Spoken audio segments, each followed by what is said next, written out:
Hello, I'm live for week 2 of the Discover Your Career Q&A session. Thank you to everyone who came out last week live or who watched it on my page throughout the week. Thank you very much. I also appreciate those who reached out to let me know what they thought, to give me some feedback, which I definitely really appreciated. Today we have a fair amount of questions that I have structured in a way that makes a little bit more sense. I think I've tried to group questions together. But I wanted to give you a little bit of update on my week that I had. On Tuesday, I presented at the New Appleby branch of the Burlington Public Library, the Job Search Roadmap. And it was really an amazing group of individuals, women mostly, that came out. And what I loved most about it was that everyone really, supported each other. Obviously, the Job Search Roadmap training, when it's a 5-day email course. So you can only imagine 2.5 hours, how much information I'm downloading onto people. And so what I loved was how engaging and all the questions that came out. What I loved even more was how supportive of everyone was. So someone would talk about something that they wanted in their career, and someone else would jump in with a contact that maybe that they should be reaching out to. So it came into this little networking group, little job search support group. So that was what I loved the most about it. I do have 2 more sessions coming up with the library. Well, let me get the actual dates because I'm constantly forgetting. The next one is the Get Noticed workshop on resume and LinkedIn. Hi, Dylan. This is where we will, first of all, I will walk you through how to build a resume and how to create a LinkedIn profile. And then you'll bring your resume and you'll sit down with me probably just for about 5 minutes, and I will give you critique right on the spot. It's an amazing workshop where I actually get to talk to people one-on-one, which I really quite enjoy and love. And I also hope that sort of feeling of supportiveness and feeling that this is also an opportunity to network kind of continues on. So that's October 9th from 1 to 3:30 p.m. at Tansley Woods. I will include the link to register. I just have to find it. The next workshop is at the Brant Hills Library, November 22nd. This is in an evening, so for anyone who's working, this is a great one to get out to. It's from 7 to 8:30, and it's the Master of the Interview session. I love this session because I'm going to tell you all about interview stuff, but then everyone's going to break out into individual groups where they will practice doing some interviews. So I prepare questions ahead of time, and I don't prepare the typical ones, the ones that you kind of expect. I like to prepare ones that are a little bit more challenging, that I'm seeing more and more in the job search. And then people can work with their way through those in the pairs where you can support each other, and then we'll sort of get back, come together and talk about how it went. So again, that's November 22nd at Brant Hills Library, and I will also include a link to that. So as you can see, I am in my basement. This is my office. So right where I am is my desk and my office space, and behind me is a little TV sitting area, and then all the kids' toys, which you can see. This is a multi-purpose space. I think instead of my dining room, which is where I was last week, this kind of does let me do a little bit more things. So let's get to the questions. So like I said, I have organized it in a way where we are, Dylan, you had asked a question. I think it was about a resume, about the multiple jobs. I wanted to confirm, is that question about how to show multiple jobs on a resume? So if you could just pop that in the comments, that'd be great. So the first bunch of questions that I'm going to answer have to do with the resume. So the first question came at me through 2 different people through email. how many pages should my resume be? And with an added, should I have a one-page resume? So it really does depend. It is kind of industry specific. It also depends on how much experience you bring to the table. So if you are entry level, a one-page resume definitely makes sense. If you are in a creative field, or a field where you need to take a lot of where part of your job would be taking a lot of information and paring it down to the small aspects, or to the detailed aspects, so that you can summarize a lot of information, I guess is what I'm trying to say. A one-page resume works out well as well.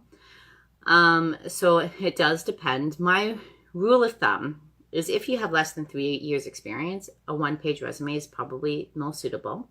If you have 3 to 5 years experience, probably a 2-page resume. And if you have 5+ years, 10+ years, you can go on to 3 pages, maybe 5 pages for a very senior level executive or a project manager, program manager who is a contractor. I have seen 100-page resumes before, so I've seen everything. Those are too long. But the whole point of the resume is to showcase your career, to tell your career story. And if you're missing out on a lot of details by trying to fit everything onto 2 pages, then put it onto 3. Really, when a recruiter is scrolling or a hiring manager is scrolling, they're not going to miss out on any information, and they're not going to think, oh, this is too much. Now, if you have 1 page and are desperate to try for some reason to put it onto 2 pages, and you only have just a little bit on that second page, visually it doesn't look as good. So I would pare back on that and keep it to the 1 page. So another question, I got this during the job search roadmap workshop on Tuesday, but I also, someone DM'd me on Twitter with this question. Should I put my references on my resume or attached to it? And also, should I have a references available upon request statement at the end of my resume? No need. It's just short. Just don't include your references with your resume. That's essentially giving them permission to call, and you don't want that. Like, you want to wait until it's actually, purposeful. And attached to it, or putting the references available upon request, it is assumed. If the company wants references, they're going to ask you for references. You don't need to sort of waste precious resume space with that statement. I had heard that to be more modern, that I should put a picture on my resume. So this came through email. No, I don't recommend putting pictures on unless you're a model or an actor, and it's, that's part of the industry. It takes up too much space. It opens up for discrimination, which HR really doesn't like. They hate when that sort of opportunity to discriminate sort of presents itself. But most importantly, applicant tracking systems hate photos on resumes. They cannot read it. And sometimes, because it's even worse than a table, so any sort of image like that, an icon is different, but an image like a JPEG or a PNG is worst for an applicant tracking system, and it may miss everything on your resume. So please, especially for large positions or large companies, do not include a photo on. So for Dylan's question about what about multiple jobs, if you have had multiple jobs at the same time, it is pretty normal, that happens. So you would just still continue to use the dates. If one is part-time, you would put in brackets, either beside the dates or beside the title, part-time, to showcase that this is an additional position on top of your full-time role. Or if they're both part-time, you could do that. But it is fairly normal. You either do the one you've been at the longest first in terms of the reverse chronological order. So the one you're at the longest first, or the one that's most relevant first. So you kind of leave it up to you, so that what is being seen by recruiters first is what you want them to see first. Okay. Any other resume questions that I should answer? If anyone comes on with any other questions, obviously I will still ask them. So this question is about a promotion. So there is a promotion coming up at work. My boss told me that I may be up for the running, but that they may also post the job externally. What does that mean? And what can I do to show my boss and upper management that I'm the right person for the job? So what does that mean? It can mean a few things.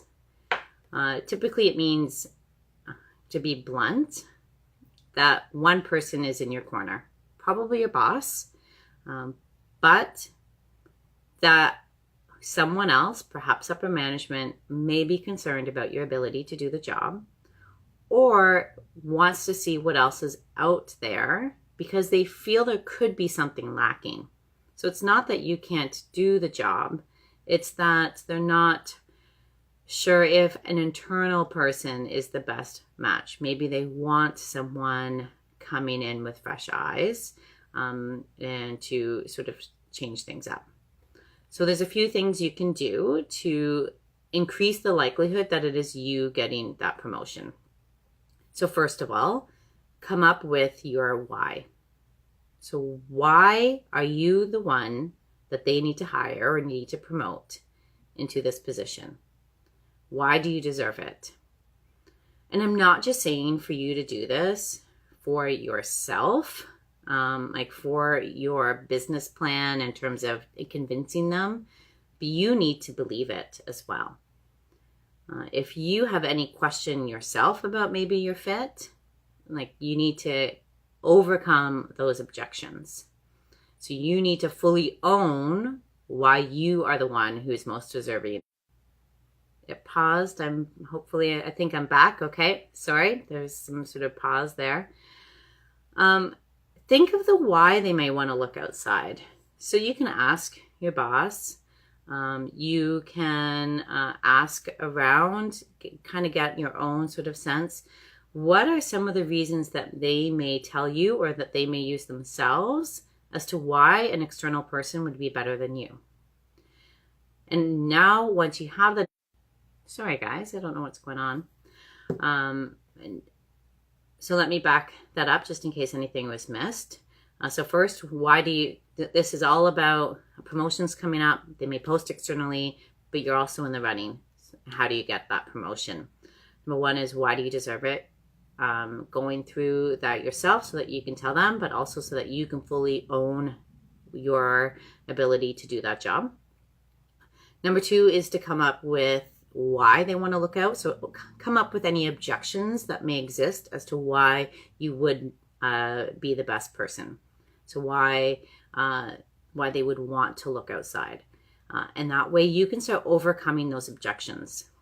The earlier you do this in the process, the better, because then you can overcome the objections not through words, but through actions. So that when it does come time, maybe they won't even post externally. Or if they do, they already have someone is bringing something to the table that they thought an external person would bring that you don't bring. But now they know, no, actually, wait a second. The past couple of weeks, we have seen a marked improvement in certain areas. I hope that makes sense. Become more visible is the number three thing, the third thing to do. And that's not with just the boss and upper management. Yes, you do want to become more visible with them, but it's throughout the organization, especially if this is a management position or a director level, even a specialist position, being able to work with all the departments within the organization effectively.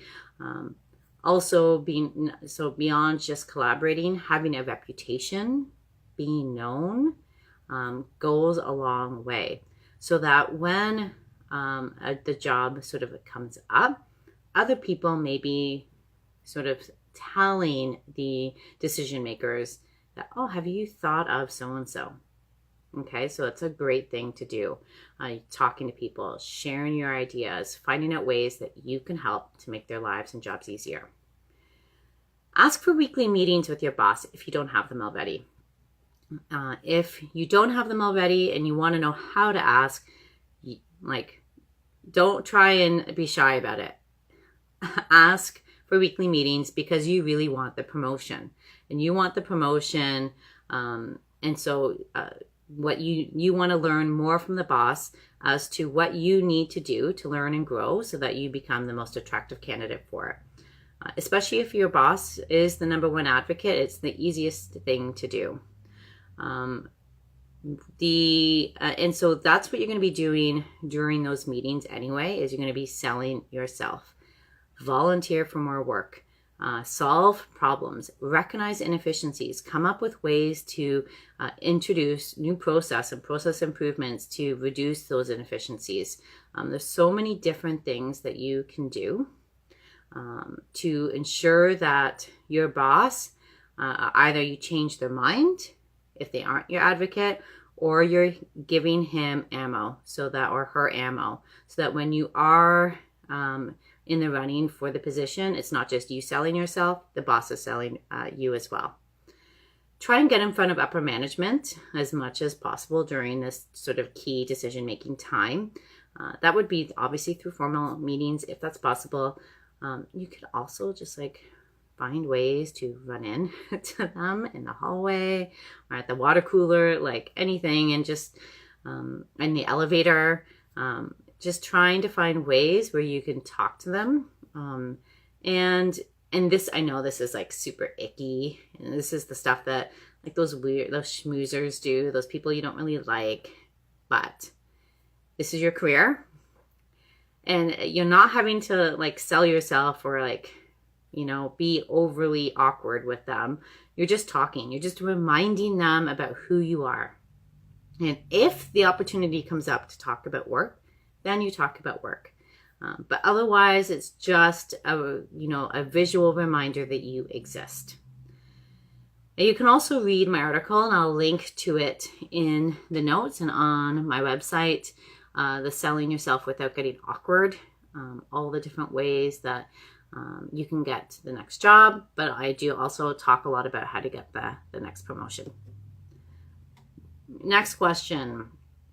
Should I do an unpaid internship as a way to get experience in my industry?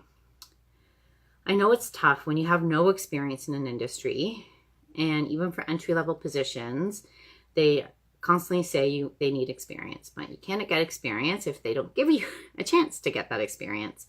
So a lot of people feel that they may need to resort to unpaid internships. I do think it depends on the field. I have two big things about whether or not you should do it. Arts and culture is an industry where unpaid internships is the norm, have always been the norm. But on the other side, unpaid internships is illegal in Ontario. So in most cases, pretty much every industry outside of that, an unpaid internship is illegal and should not be done. Thing with arts and culture is that typically when you are in an unpaid internship role with them, you're a grunt person. So you're running errands. You're really not doing anything that creates revenue for the business. So that is usually the deciding factor in terms of exceptions that the government allows, is if the role generates revenue, then it cannot be an unpaid internship.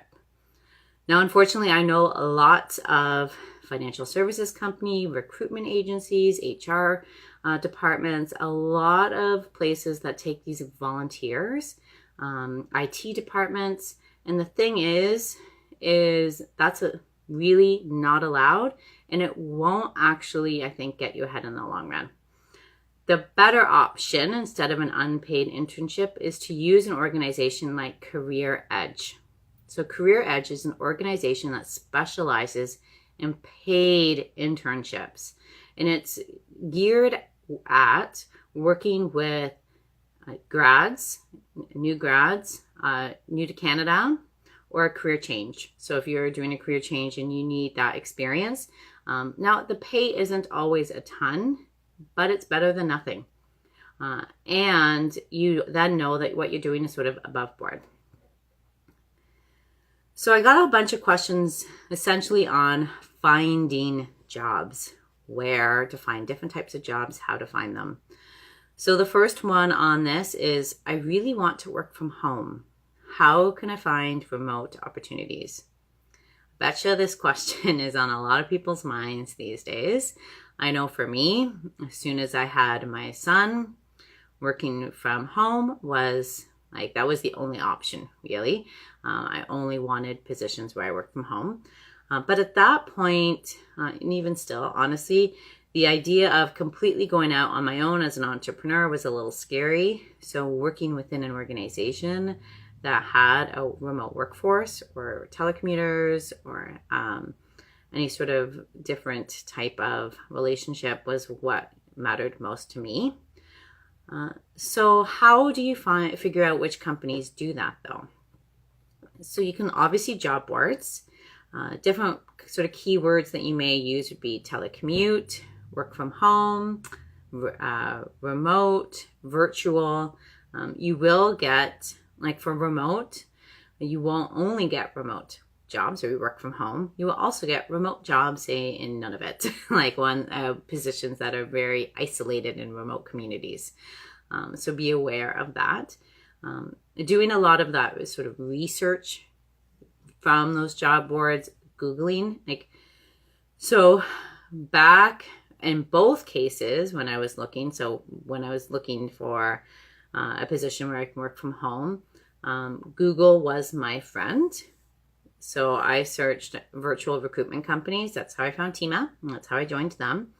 Virtual career coaching. That's how I found RiseSmart. So Google was a big help for that.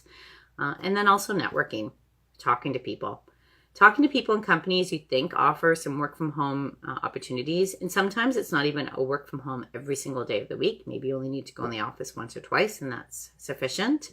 But talking to people and asking, do you have a work from home policy? How often are you able to work from home? How flexible are they in terms of the working arrangements? And that gives you a sense too of which companies are. And bonus, you've done some networking within those companies. So you have people who can introduce you to the people who matter. I am going to include the links of 2 online sort of resources. They're blogs and websites. Number one is the Work at Home Woman. I'll put that in the comments. That's one that I found when I came across RiseSmart. And the other is called The Penny Hoarder. One of my clients actually sent this to me. She's a work from home individual out in the prairies. And she came across this. And it is a list of different job boards that post a lot of work at home or remote positions. Next question, what are the best job boards that I should use? So I'm going to include a link to my list of 20 niche job boards. So these are ones that you may not always have heard of and some specific to certain industries. For example, work and culture, jobs and education, higher authority, charity village. There's lots of different niche job boards. So I'll include the link to that document. Indeed is obviously the most popular job aggregator, and that's what it is. It's an aggregator. So it has an algorithm that goes out and collects jobs from a whole bunch of different websites. One area where they are not very good at is company websites. Their algorithm just doesn't always seem to pick up a lot of jobs posted on those career websites. So one job board that's really good for that is LinkUp. So if you Google LinkUp Canada, that's the best way to find it, and then you just bookmark it. So LinkUp's algorithm is very specific to company and career websites. So that is the best way to get those. Other ones, LinkedIn is a great place to get new job postings. ZipRecruiter, Aluda, Glassdoor. The nice thing with Glassdoor is it also provides information that it's gathered in terms of reviews from employees and salary, stuff like that. I've just learned about a new one called Talent Egg. Again, I'll include a link.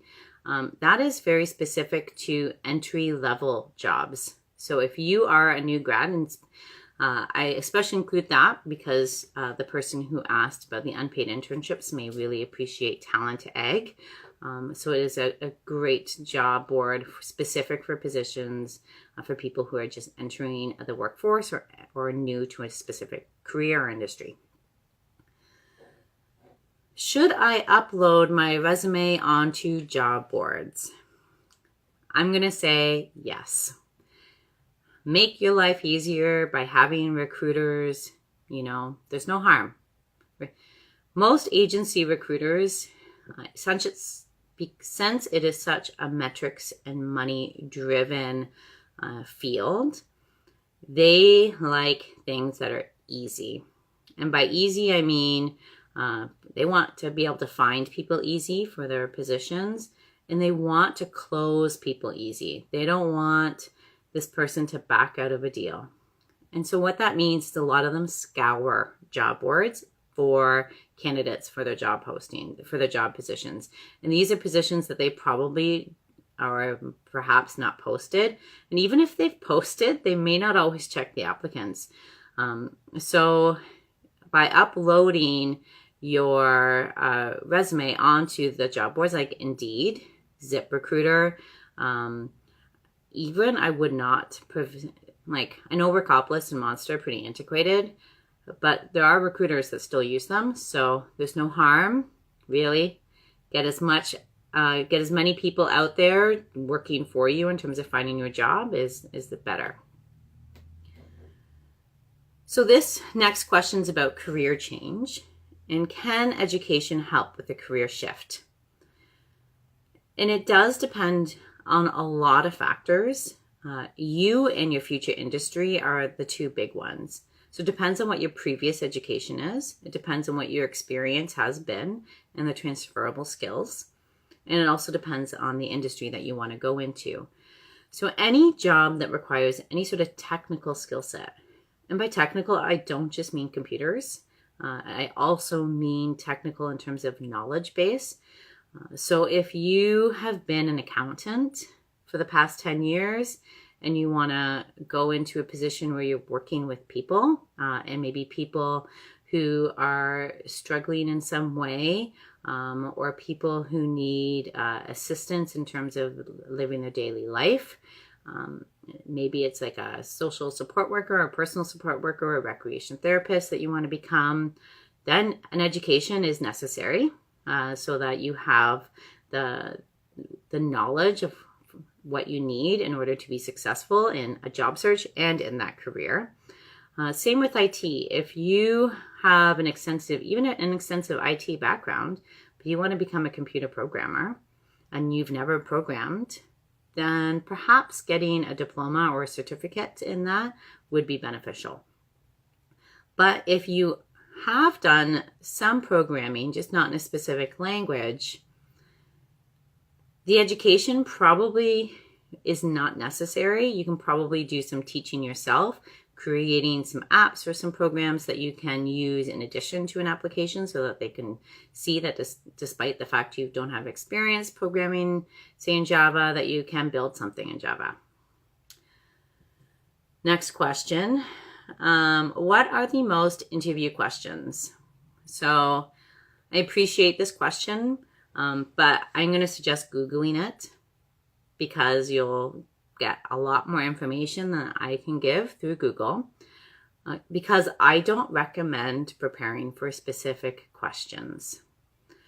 The problem is if you prepare to answer a question that is worded in a specific way, if they ask the question in a different way, it will mess you up. You will not be able to recall the information as easily.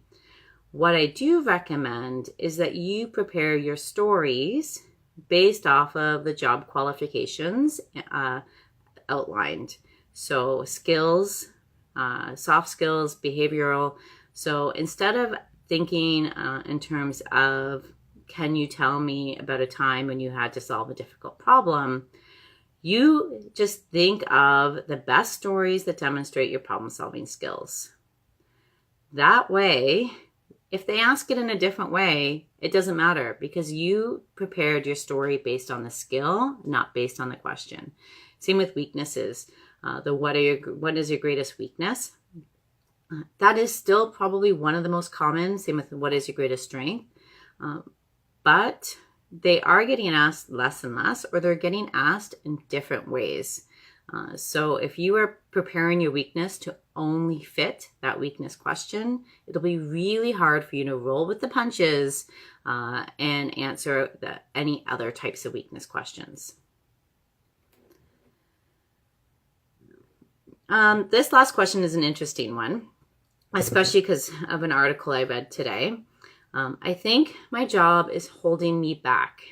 Do you think I should quit it? I actually get this question more often than I would expect. I'm quite surprised.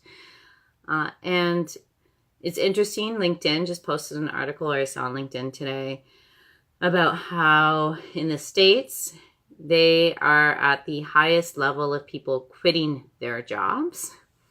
And especially millennials who are leaving high-paying jobs. So that's two different articles actually that I saw. So it's very interesting that people are just up and quitting their positions without necessarily having anything to fall back on. And I say it depends because I do think it depends a lot on you and your situation. Not everybody does really well when they have the stress and pressure of needing to find a job. Not everyone's financial situation is set up where you are free to not worry about money while you're in a job search. Because my fear is if you quit a job you hate, and it takes the average 3 to 6 months to find a new job, that you just take another job that you end up hating because you need to pay the bills. So if that is something that you need to consider, then finding ways to make your job search fit around your job is key to your long-term success. Sometimes getting control, okay, I'm going to back up here for a minute. Usually the sort of core of this question is someone's incredibly unhappy in their job. And they're feeling that the toxic management or the toxic environment that they're working within, or the crazy number of hours that they're required to work, or the fact that they feel that they are slowly going stale, that they're just, if they keep at it much longer, that they will never get out of this rut. So that does have an impact on your job search. So if you are financially stable and you are incredibly goal-driven and driven, process-driven, so that if you do quit, that you can hit the ground running and you're going to be out there. You're going to be networking. You're going to be meeting new people, talking to old managers, doing all of the things that you need to do to secure that next position, then perhaps that is the best option for you. But if finances are an issue, or if stress management in terms of the pressure of not having a job is something that will get to you, then quitting is not the best answer. And the best answer is to find ways to manage the stress of the job you are facing right now. Finding ways to reframe it, finding ways to overcome some of those issues, maybe isolating yourself a little bit, or if your team is toxic, finding other people within the organization that may just be better in terms of their level of positivity. Could be with a bad manager, just putting your head down, doing what needs to be done. but also start thinking of them in a more positive light. I kind of talked about this last week, about thinking of your bad manager, and instead of thinking about all the things you hate about them, think about all the things that they have done for you or the good things that they offer. So I think a lot of it does depend on that. And I think if you are able to do that, you'll be much better off. Now, how to fit in time, especially if you're working a ton of hours with them. One thing, so I don't know if anyone's read Big Magic by Elizabeth Gilbert. So she wrote Eat, Pray, Love, which most people have heard of. She also wrote a ton of other books, but she wrote this book all on creativity. And in fact, it's probably one of the most important books I've ever read in my life. It has ignited so many different things in me. I read it a few years ago. I'm trying to think, 4 or 5 years ago. And a lot of it really sticks with me. It actually feels like I just read it because a lot of what she talks about still resonates with me. But one thing she talked about is following your heart in a way, finding something that you really want to follow in terms of like crumbs and all of that. But what she said is once you've decided to do something, for example, once you've decided that despite your 50-hour work weeks, that you really want to find a new job, is you treat that job search as if they were someone you were having an affair with. Like it's like so out there, like this whole concept. But what she was equating it to is if people who have affairs, a lot of them are working a ton of hours and they're finding ways. They're doing it during their lunch hours. They're waking up early. They're working late. They're finding ways to meet with that other person. So treat the job search like that other person. Find ways to fit them in. Even if it's 10 to 15 minutes at a time, if it's waking up a little bit early, blocking off a half hour into your schedule every day. I think sort of treating it as something great instead of something you kind of just have to do to get out of where you are will allow you to fit it into a busy schedule. So back, I think my job is holding me back. Do I think you should quit? Yes, or maybe no. It really depends. I don't have any more questions. I do think that is enough. I know I said this will be an hour, and it may not always be an hour. It may change from time to time, depending on the number of questions on my schedule. And honestly, my sister's getting married on Saturday. Yay, so excited. And we have family coming in from out west. And a maid of honor, so I have lots of little things with that. So I'm trying to get as much stuff done so that I can just celebrate the wedding without thinking about anything and celebrate being with my family and all the time that we're going to get spend together without having to think about other things. So I am happy that this kind of is wrapping up early. It is 12:40 now, so about 40 minutes. And I am going to just do a quick recap of some of the questions. So I answered a lot of questions about the resume, about how long it should be, about how to handle references on the resume, and if there should be a picture. I talked about getting that promotion, even if they're going to externally post it. Talked about unpaid internships, working from home, how to find those virtual opportunities. I talked about the best job boards to use, or should I upload my resume onto those job boards? Can an education help with a changing career? Oh, I missed a question. Going through this. Okay, this is a good question too. Sorry about that. I'm looking for, I'm trying to think, you know what? I might just save this till next week in case anyone has sort of stopped watching. So I will email the person who, someone just joined. I am just wrapping it up, but I will, okay. I'm just wrapping up the week so that I can go get some work done so I can enjoy tomorrow for preparing for my sister's wedding. So I will ask this question next week. Well, that's it. If there's any questions that you have, I will be posting all the links below and also posting it on my blog. I do have a new article coming up in a little bit about relaxing your way to success. The first in a 4-part series I've called the Success Series. So how to be successful in your career, thinking outside of the box. And today's will be on relaxation and why you should relax to get ahead and how you should relax to get ahead, and some pretty scary stats about the North American worker that I was pretty surprised and disheartened to see. So that'll be, I'll be posting that live later on today. In the meantime, thank you very much for watching, and I will see you same time, same place.